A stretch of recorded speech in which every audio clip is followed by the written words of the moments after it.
டெய்லியும் ஒரே வகையான துவையல் சாப்பிட்டு போர் அடிக்குதா உங்களுக்கு? கவலையே படாதீங்க.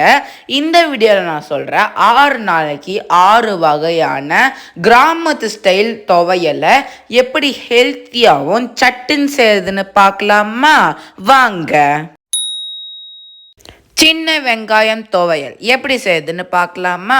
ஒரு மண் சட்டி பாத்திரத்தில் 2 டேபிள் ஸ்பூன் எண்ணெயை ஊற்றிக்கோங்க. 1 ஸ்பூன் உளுந்தையும் இதில் சேர்த்திக்கோங்க. கொஞ்சமாக கடலைப்பருப்பையும் இதில் நம்ம ஆட் பண்ணிக்கலாம். இது எல்லாமே போட்டுட்டு ஒரு வரமிளகாயும் இதில் சேர்த்திக்கோங்க. இது எல்லாமே போட்டுட்டு நல்லா சிம்மில் வச்சு நல்லா வறுத்து எடுத்துக்கோங்க. இப்போ சின்ன வெங்காயத்தை ஒரு 10 எடுத்துக்கோங்க. கட் பண்ணாமல் இதில் சேர்த்திக்கோங்க. இது எல்லாமே போட்டுட்டு தேவையான அளவுக்கு 2 பல்லு பூண்டையும் இதில் சேர்த்திட்டு தேவையான அளவுக்கு உப்பையும் இதில் சேர்த்திக்கோங்க. இது எல்லாமே போட்டு நல்லா சிம்மில் வச்சு நல்லா மிக்ஸ் பண்ணி விட்டுக்கோங்க. இந்த மாதிரி கன்சிஸ்டன்சி வர வரைக்கும் நல்லா மிக்ஸ் பண்ணி விட்டுக்கிட்டே இருங்க. இது எல்லாமே போட்டுட்டு ஒரு பவுலில் ட்ரான்ஸ்ஃபர் பண்ணி ஒரு 5 நிமிஷம் நல்லா ஆற விட்டுக்கோங்க. அதை ஒரு மிக்சி ஜாரில் மாற்றி கொரன்னு அரைச்சி ஒரு பவுலில் எடுத்து வச்சு பார்த்தீங்கன்னா நமக்கு ஹெல்த்தியான சின்ன வெங்காயம் துவையல் ரெடி. பச்சை மிளகாய் துவையல் எப்படி செய்யுதுன்னு பார்க்கலாமா? ஒரு மண் சட்டி பாத்திரத்தில் 2 டேபிள் ஸ்பூன் எண்ணெயை ஊற்றிக்கோங்க. 1 ஸ்பூன் உளுந்தையும் இதில் சேர்த்திக்கோங்க. இப்போ 2 பல் பூண்டையும் இதில் ஆட் பண்ணிக்கோங்க. ஒரு 4 சின்ன வெங்காயத்தை கட் பண்ணாமல் இதில் சேர்த்திக்கோங்க. 3 பச்சை மிளகாயும் இதில் போட்டுக்கோங்க.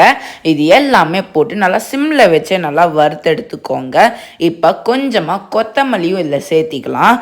இது எல்லாமே போட்டு நல்லா சிம்மில் வச்சு நல்லா வறுத்து எடுத்துட்டு நல்லா துருவி வச்ச தேங்காயும் இதில் சேர்த்திக்கோங்க. தேவையான அளவுக்கு உப்பையும் இதில் ஆட் பண்ணிக்கோங்க. இது எல்லாமே போட்டுட்டு நான் சொன்ன மாதிரி நல்லா சிம்மில் வச்சு நல்லா வறுத்து எடுத்துக்கோங்க. இந்த மாதிரி கன்சிஸ்டன்சி வர வரைக்கும் அதை ஒரு பவுலில் ட்ரான்ஸ்ஃபர் பண்ணி ஒரு 5 நிமிஷம் நல்லா ஆற விட்டுக்கோங்க. இப்போ நல்லா கொரன்னு அரைச்சி ஒரு பவுலில் எடுத்து வச்சு பார்த்தீங்கன்னா நமக்கு நல்ல காரசாரமான பச்சை மிளகாய் துவையல் ரெடி. உளுந்து துவையல் எப்படி செய்யுதுன்னு பார்க்கலாமா? ஒரு மண் சட்டி பாத்திரத்தில் 2 டேபிள் ஸ்பூன் எண்ணெயை ஊற்றிக்கோங்க. இப்போ 1 ஸ்பூன் உளுந்தையும் இதில் சேர்த்திக்கோங்க.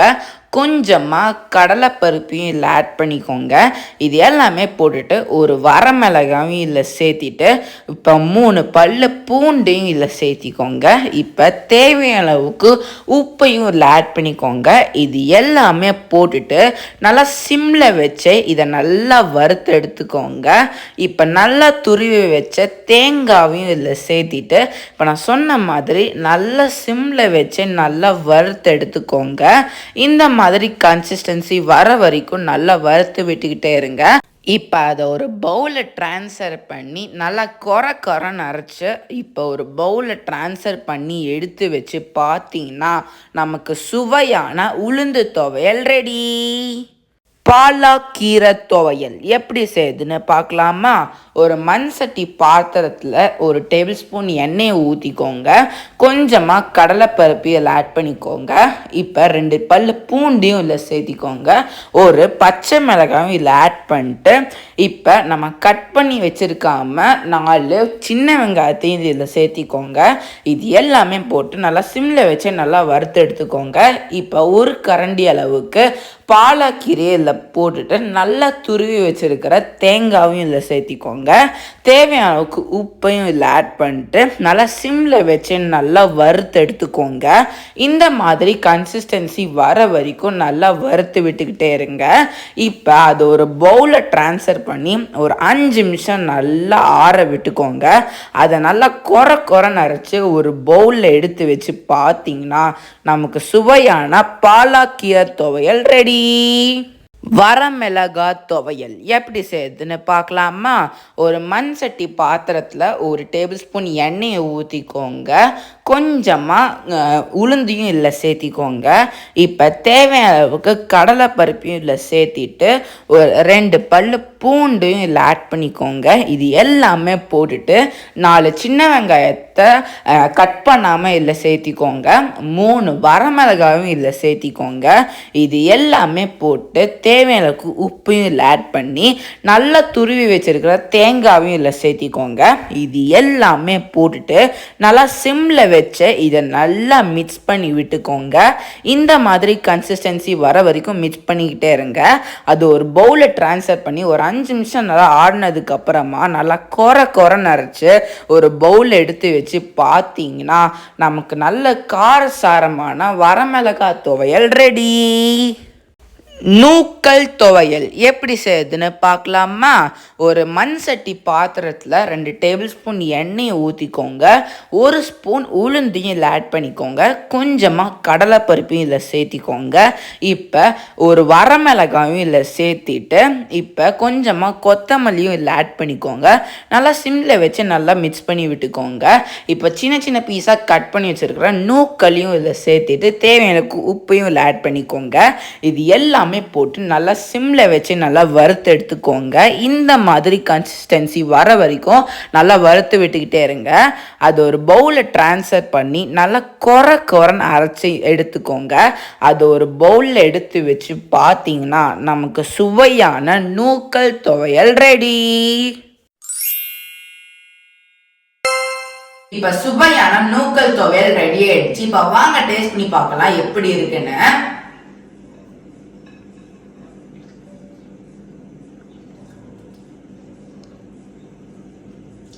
ரொம்பவே சுவையா இருக்குங்க. நூக்கல் நம்ம உடம்புக்கு நிறைய விதத்துல ரொம்ப பெனிஃபிட்.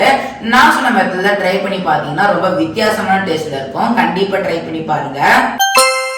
இப்ப சுவையான பாலக்கீரை துவையல் ரெடி ஆயிடுச்சு. இப்ப வாங்க டேஸ்ட் பண்ணி பார்க்கலாம் எப்படி இருக்குன்னு.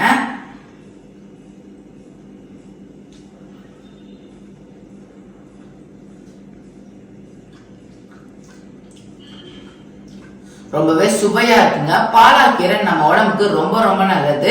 இந்த துவையல்ல வீக்லி ஒன்ஸ் கண்டிப்பா எடுத்துக்கோங்க. நான் சொன்ன மெத்தட்ல ட்ரை பண்ணி பாத்தீங்கன்னா ரொம்ப வித்தியாசமான டேஸ்ட்ல இருக்கும். கண்டிப்பா ட்ரை பண்ணி பாருங்க. இப்ப சுவையான வரமிளகாய் துவையல் ரெடி ஆயிடுச்சு. இப்ப வாங்க டேஸ்ட் பண்ணி பார்க்கலாம் எப்படி இருக்குன்னு.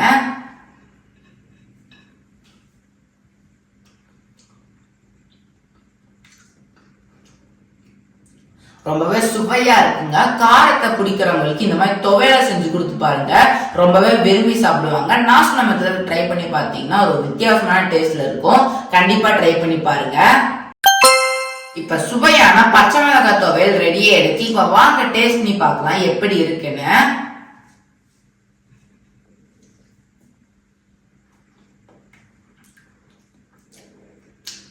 ரொம்பவே சுவையா இருக்குங்க. இந்த மாதிரி பச்சை மிளகாய் துவையல் இந்த மாதிரி சாப்பாடுல போட்டு சாப்பிட்டு பாருங்க, அப்படி இருக்குங்க. நான் சொன்ன மெத்தட்ல ட்ரை பண்ணி பார்த்தீங்கன்னா ரொம்ப வித்தியாசமான டேஸ்ட்ல இருக்கும். கண்டிப்பா ட்ரை பண்ணி பாருங்க. இப்ப சுவையான உளுந்து துவையல் ரெடி ஆயிடுச்சு. இப்ப வாங்க டேஸ்ட் பண்ணி பார்க்கலாம் எப்படி இருக்குன்னு.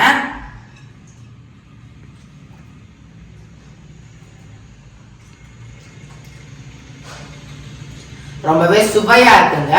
உளுந்து நம்ம உடம்புக்கு ரொம்ப நல்லது. முக்கியமா போனுக்கு ரொம்ப நல்லது. கண்டிப்பா ட்ரை பண்ணி பாருங்க.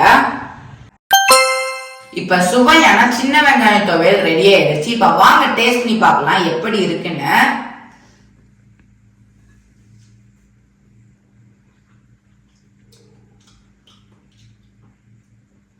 ரொம்பவே சுவையா இருக்குங்க. சின்ன வெங்காயம் நம்ம உடம்புக்கு ரொம்ப பெனிஃபிட் தரும்.